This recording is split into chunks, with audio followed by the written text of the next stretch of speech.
Bonjour à tous, aujourd'hui grand classique, la diagonalisation de matrice, on est déjà fait, ça fait toujours du bien de rappeler comment on fait dans des exemples divers et variés. Ici on est en dimension 3, matrice, ici on va montrer qu'elle est diagonalisable, on va trouver ses valeurs propres. Hein. Ensuite on cherchera matrice de changement donc de base, hein, d'accord, matrice de passage, donc A égale P, D, P-1, on déterminera P et P-1, il y a un petit peu de travail, hein, et ensuite grâce à ça, on trouvera l'expression de la puissance n en fonction d'un entier naturel. On est vraiment sur du classique. Donc, première question, comment déterminer que A est diagonalisable et calculer les valeurs propres. Pour les valeurs propres, on calcule le déterminant de x identité moins A. Donc, on fait...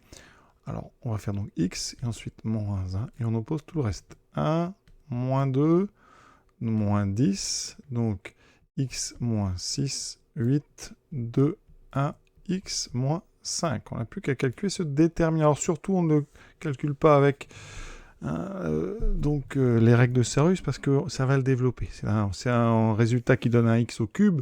C'est un polynôme de degré 3, donc on va éviter de le développer, sinon on aura du mal à trouver les racines si elles sont faciles, si elles sont simples. Donc ici, on va regarder un petit peu.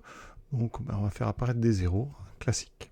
Vous remarquez qu'ici, il y a un 1 et un 1. Donc, ce que je vous propose pour démarrer simplement, c'est que la ligne 1, on va lui ajouter, on va lui enlever la ligne 3. J'obtiens donc x moins 1 moins 2, donc x moins 3, 0. Donc, on obtiendra moins 2 plus 5, donc 3 moins x. 3 moins x, c'est l'opposé de x moins 3. Ça, c'est intéressant. On va pouvoir factoriser par x moins 3. Donc, je recopie tout. On fait attention en recopiant, hein, bien sûr, toujours. C'est de là souvent que viennent les erreurs bêtes, qui peuvent coûter cher. Donc ici, on factorise par x moins 3. Vous voyez, ça me fait apparaître un 1, 0, moins 1. Et toujours, on recopie en faisant attention. Voilà, ensuite, x moins 3. Alors là, qu'est-ce qu'on va faire? Donc ici, on peut encore faire apparaître un 0, parce qu'il y a un 1 et un moins 1. Donc là, je vous propose, colonne 1, on va lui ajouter la colonne 3. On obtient, donc ici 0, moins 10 plus 8, moins 2, et ici x, moins 3. Je recopie. Voilà. Ensuite, on développe par rapport à la première ligne. Le moins 1 est en position 1, 3, donc la somme 1 plus 3, ça fait 4. Il n'y a pas de moins qui apparaît. Donc ici, j'ai x moins 3 fois le moins 1, justement, qui est là. Et ensuite, le déterminant, le mineur associé, c'est donc moins 2, x moins 6, x moins 3 et 1. On calcule x moins 3 fois moins 1. Ensuite, des parenthèses. Donc ça me fera moins 2 moins x moins 3 fois x moins 6. Vous remarquez qu'ici, il y a un 1 et un 1. Donc, ce que je vous propose pour démarrer simplement, c'est que la ligne 1, on va lui ajouter, on va lui enlever la ligne 3. J'obtiens donc x moins 1 moins 2, donc x moins 3, 0. Donc, on obtiendra moins 2 plus 5, donc 3 moins x. 3 moins x, c'est l'opposé de x moins 3. Ça, c'est intéressant. On va pouvoir factoriser par x moins 3. Donc, je recopie tout. On fait attention en recopiant, hein, bien sûr, toujours. C'est de là souvent que viennent les erreurs bêtes, qui peuvent coûter cher. Donc ici, on factorise par x moins 3. Vous voyez, ça me fait apparaître un 1, 0, moins 1. Et toujours, on recopie en faisant attention. Voilà, ensuite, x moins 3. Alors là, qu'est-ce qu'on va faire? Donc ici, on peut encore faire apparaître un 0, parce qu'il y a un 1 et un moins 1.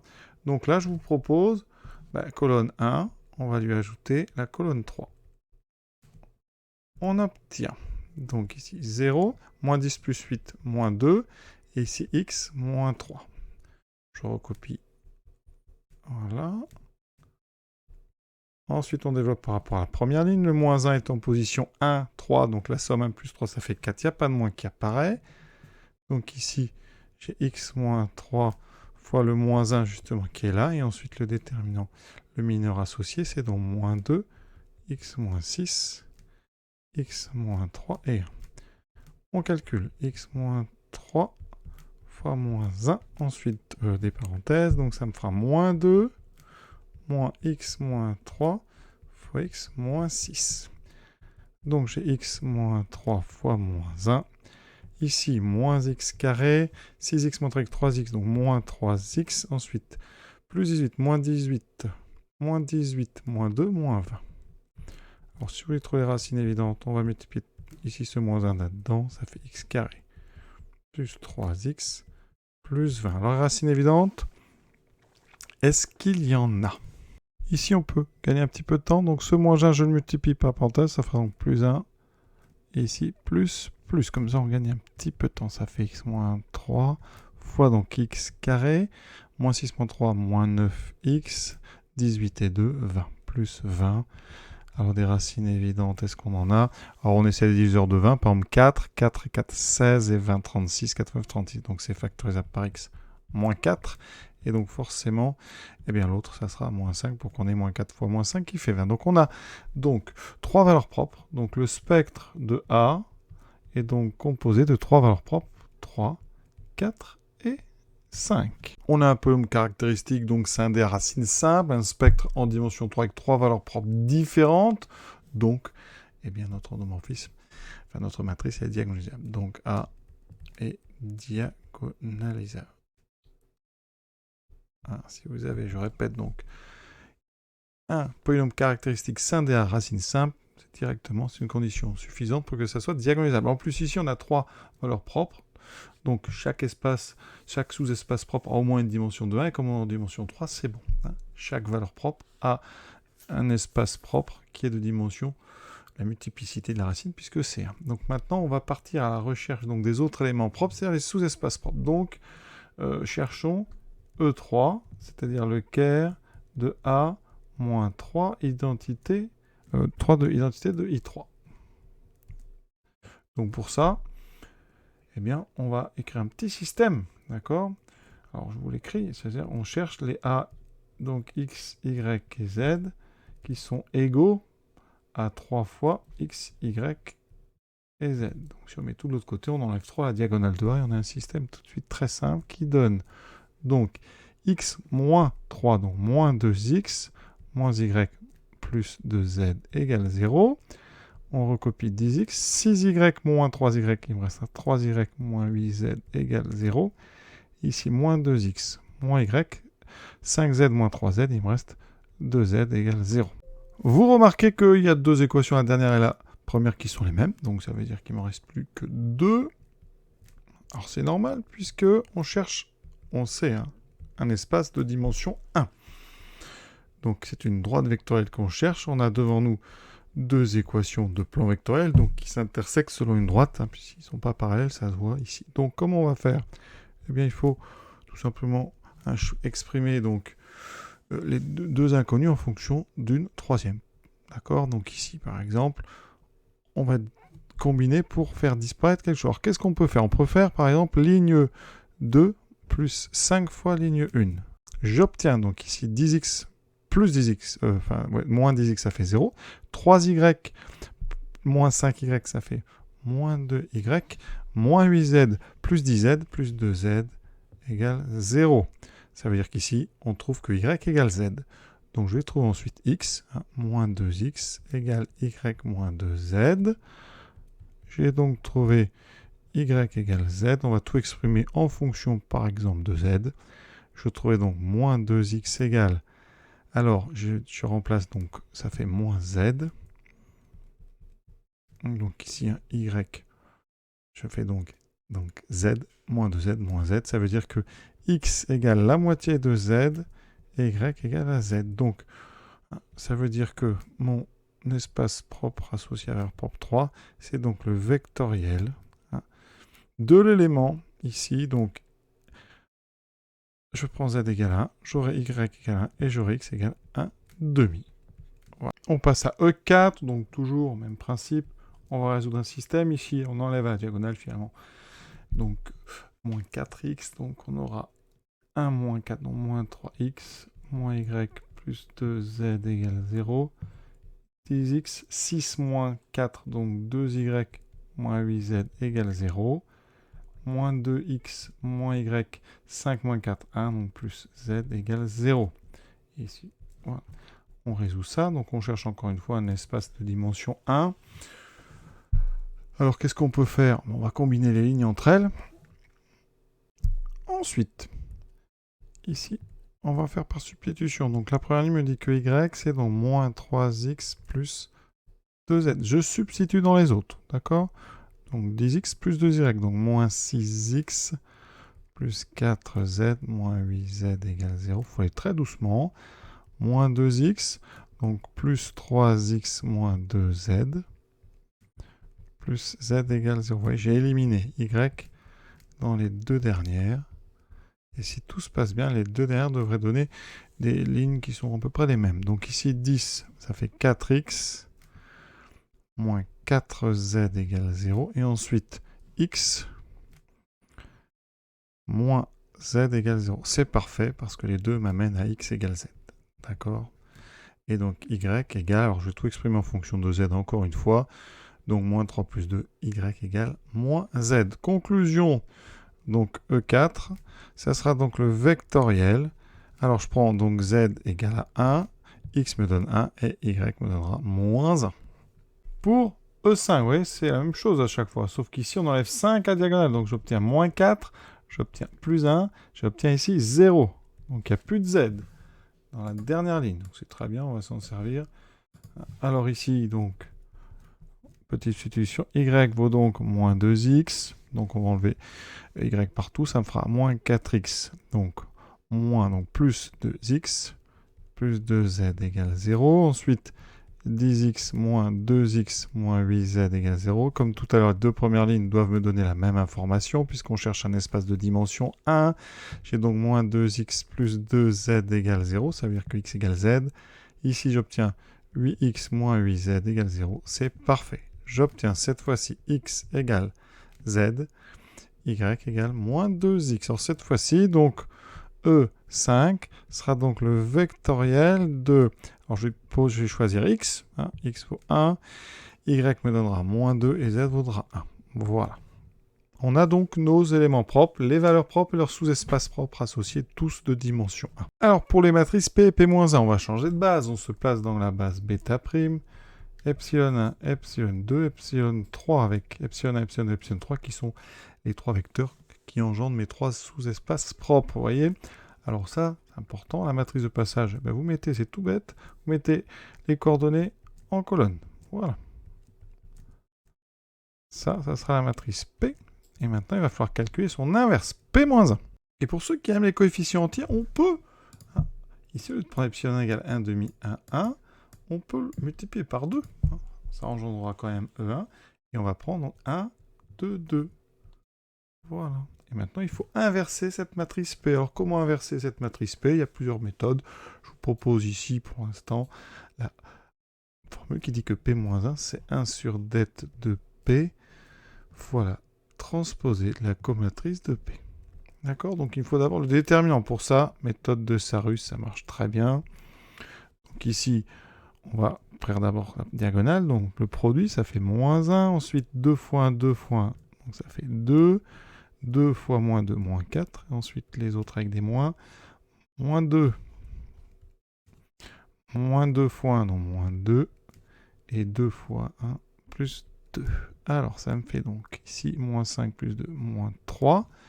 Moins, on va doucement, moins 2. Moins 3 plus 2, ça fait moins 1. Donc, déterminant de P égale moins 1. Donc ici, ça fera moins la transposée de la comatrice. Alors, la comatrice de P, d'abord, on va aller doucement. Je vous rappelle qu'ici, cette matrice, ici, il faut les cofacteurs. Donc, le cofacteur de 1, c'est le mineur. Ici, multiplié par moins 1 à la puissance, colonne plus signe. Alors, sur les termes diagonaux, on multiplie par 1. Donc là, il faut que je calcule le déterminant. Donc, moins 1 fois moins 1, plus 2, ce qui fait moins 1 plus 2, ça fait 1.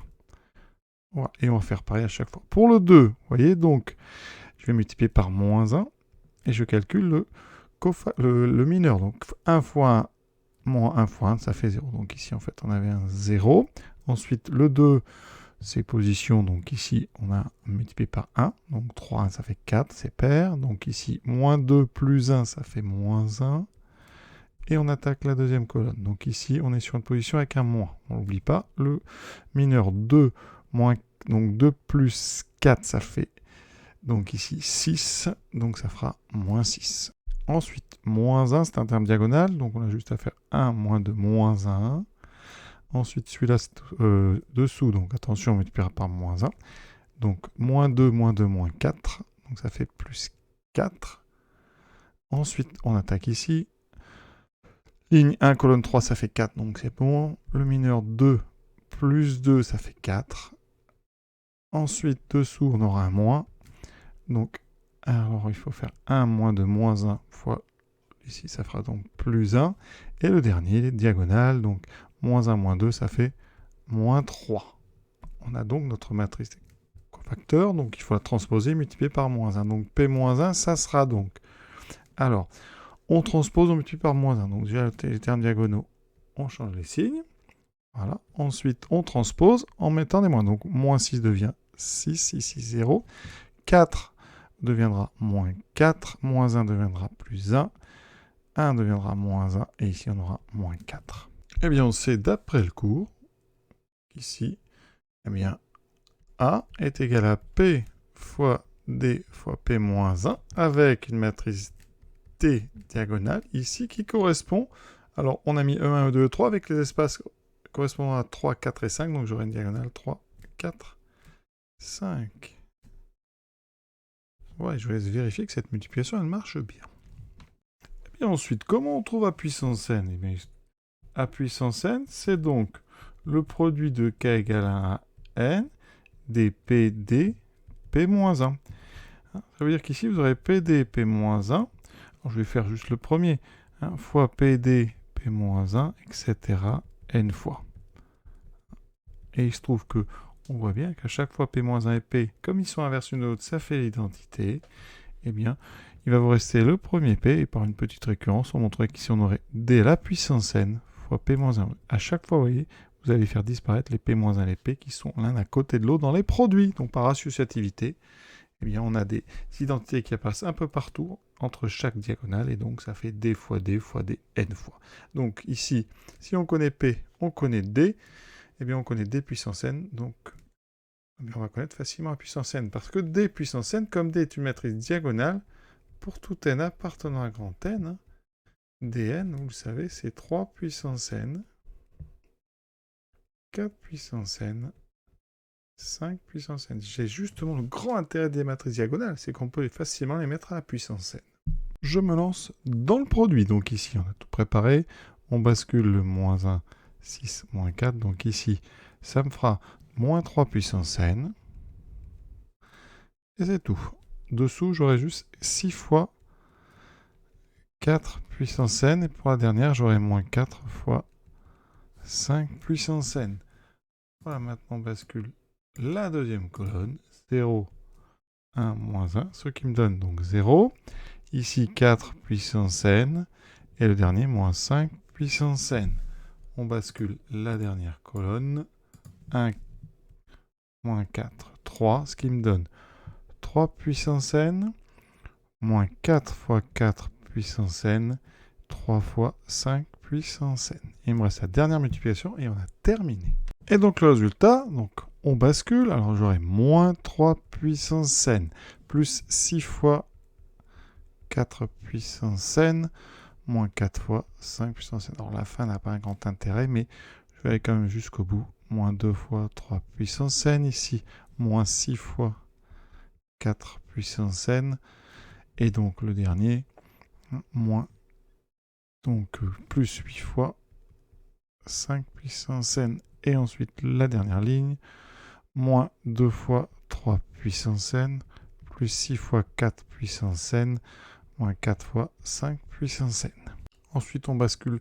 Donc, je vais les écrire 0, 4 puissance n, moins 5 puissance n, ce qui me fait 4 puissance n, moins 5 puissance n, moins 4 puissance n, plus 2 fois 5 puissance n. Ça va un petit peu plus parce qu'il y a un 0, vous voyez. 4 puissance n, moins 5 puissance n. Et on termine. 3 puissance n, moins 4 fois 4 puissance n, plus 3 fois 5 puissance n. Ensuite, 2 fois 3 puissance n, moins plus 4 fois 4 puissance n, moins 6 fois 5 puissance n, 2 fois 3 puissance n, moins 4 fois 4 puissance n, plus 3 fois 5 puissance n. Alors vous pourriez vérifier, ce pas une preuve absolue, mais que pour n égale 0, ça redonne l'identité, et que pour n égale 1, ça redonne A. Voilà. Je vous laisse vérifier, ça marche. L'exercice est terminé. On a donc réussi à diagonaliser notre matrice. Ici, on avait des valeurs propres réelles, il n'y avait aucun problème. Donc c'est diagonalisé à la fois dans R et dans C, hein, puisqu'on n'a pas eu de problème. Donc toujours savoir faire, alors évidemment, ça peut paraître long, hein, mais il faut savoir bien mener les calculs sans faire d'erreur. C'est important comme entraînement pour se préparer au concours. J'espère que ça vous a plu. Alors, j'ai choisi comme méthode d'inversion donc 1 sur det 2a transposé de la comatrice. Il y a d'autres façons de faire, évidemment. Vous adaptez en fonction de ce que vous préférez. À très bientôt.